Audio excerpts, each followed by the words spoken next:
नमस्कार दोस्तों, स्वागत है आप सभी का हमारे चैनल भक्ति ज्ञान में।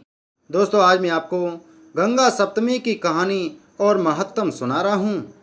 वैशाख मास शुक्ल पक्ष की सप्तमी तिथि को माँ गंगा स्वर्ग लोक से शिव शंकर की जटाओं में पहुँची थी, इसलिए इस दिन को गंगा सप्तमी के रूप में मनाया जाता है। जिस दिन गंगा जी की उत्पत्ति हुई वह दिन गंगा जयंती वैशाख शुक्ल सप्तमी, और जिस दिन गंगा जी पृथ्वी पर अवतरित हुई वह दिन गंगा दशहरा ज्येष्ठ शुक्ल दशमी के नाम से जाना जाता है। इस दिन माँ गंगा का पूजन किया जाता है। गंगा सप्तमी के अवसर पर्व पर माँ गंगा में डुबकी लगाने से मनुष्यों के सभी पाप धुल जाते हैं और मनुष्य को मोक्ष की प्राप्ति होती है। वैसे तो गंगा स्नान का अपना अलग ही महत्व है, लेकिन इस दिन स्नान करने से मनुष्य सभी दुखों से मुक्ति पा जाता है। इस पर्व के लिए गंगा मंदिरों सहित अन्य मंदिरों पर भी विशेष पूजा अर्चना की जाती है। कहा जाता है कि गंगा नदी में स्नान करने से 10 पापों का हरण होकर अंत में मुक्ति मिलती है। इस दिन दान पुण्य का विशेष महत्व है। शास्त्रों में उल्लेख है, जीवनदायिनी गंगा में स्नान, पुण्य सलीला नर्मदा के दर्शन और मोक्षदायिनी शिप्रा के स्मरण मात्र से मोक्ष मिल जाता है। गंगा सप्तमी के दिन गंगा पूजन एवं स्नान से रिद्धि सिद्धि यश सम्मान की प्राप्ति होती है, सभी पापों का क्षय होता है। मान्यता है कि इस दिन गंगा पूजन से मांगलिक दोष से ग्रसित जातकों को विशेष लाभ प्राप्त होता है।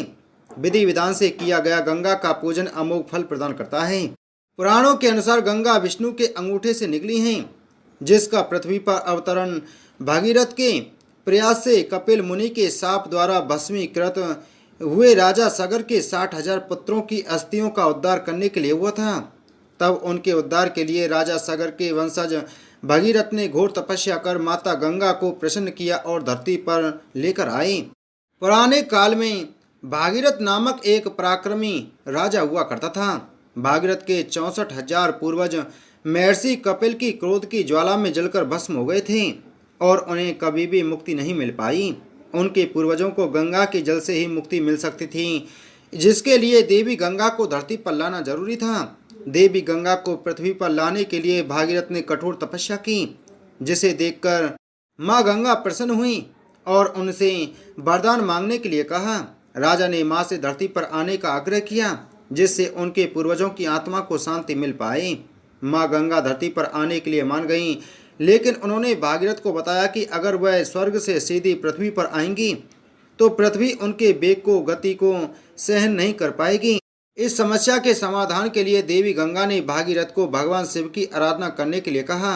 भागीरथ शिव भक्ति में पूरी तरह लीन हो गई और इससे प्रसन्न होकर स्वयं महादेव ने उन्हें दर्शन दिया। जब शिवजी ने उन्हें वरदान मांगने के लिए कहा तो उन्होंने अपनी समस्या के बारे में बताया। भागीरथ की समस्या सुनकर महादेव ने इसका समाधान निकाला और गंगा जी को अपनी जटाओं में कैद कर लिया। फिर जटा से एक लट को खोल दिया, जिससे देवी गंगा 7 धाराओं में पृथ्वी पर प्रवाहित हुई। इस प्रकार भागीरथ माँ गंगा को धरती पर लाने में और अपने पूर्वजों को मुक्ति दिलाने में सफल रहे। पौराणिक मान्यताओं के अनुसार एक बार की बात है, महर्षि जनों गहरी तपस्या में लीन थी और गंगा के पानी की कल कल की आवाज़ उनका ध्यान भटका रही थी। इसके बाद उन्होंने गुस्से में आकर अपने तप के बल से गंगा के सारे पानी को पी लिया। हालांकि बाद में उन्होंने अपने दाएं कान से गंगा को पृथ्वी पर छोड़ दिया। इसलिए इस दिन को गंगा के प्राकट्व का दिन भी कहा जाता है। इसी दिन से गंगा का नाम जाह्नवी भी पड़ा था। श्रीमद् भागवत महापुराण में गंगा की महिमा का बखान करते हुए सुखदेव जी राजा परीक्षित से कहते हैं कि जब शरीर की राख के गंगा जल में मिलने से राजा सागर के पुत्रों को मोक्ष की प्राप्ति हो गई थी, तो गंगा जल की कुछ बूंदें पीने और उसमें नहाने पर मिलने वाले पुण्य की कल्पना भी नहीं की जा सकती। यही कारण है कि वैशाख महीने के शुक्ल पक्ष की सप्तमी तिथि पर गंगा स्नान, जप, तप, व्रत और दान का काफ़ी महत्व है। ऐसा करने से हर तरह के पापों से छुटकारा मिलता है। गंगा सप्तमी का उपवास कर व्यक्ति रोग, शोक तथा दुखों से मुक्त हो जाता है। इस पुण्यकारी व्रत वैशाख मास में शुक्ल पक्ष को सप्तमी तिथि को किया जाने वाला व्रत गंगा सप्तमी कहलाती है। इस दिन माँ गंगा स्वर्ग लोक से शिव भगवान की जटाओं में उतरी थीं, इसलिए इस दिन को गंगा सप्तमी के रूप में मनाया जाता है। इसके बाद शिवजी ने गंगा माँ को पृथ्वी पर छोड़ा था, जिससे पृथ्वी गंगा माँ के वेग को सहन कर सके। इस दिन स्नान करके पवित्र हो माँ गंगा व शिवजी भगवान का पूजन किया जाता है।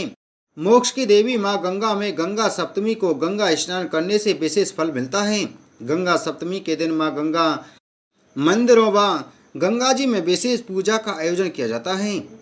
गंगा सप्तमी के दिन गंगा स्नान के पश्चात दिन दुखियों को वस्त्र अन्य जल का दान करने से विशेष फल मिलता है।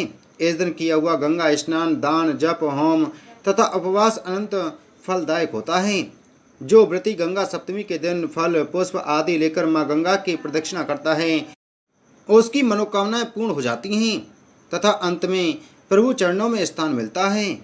बोलो गंगा माता की जय।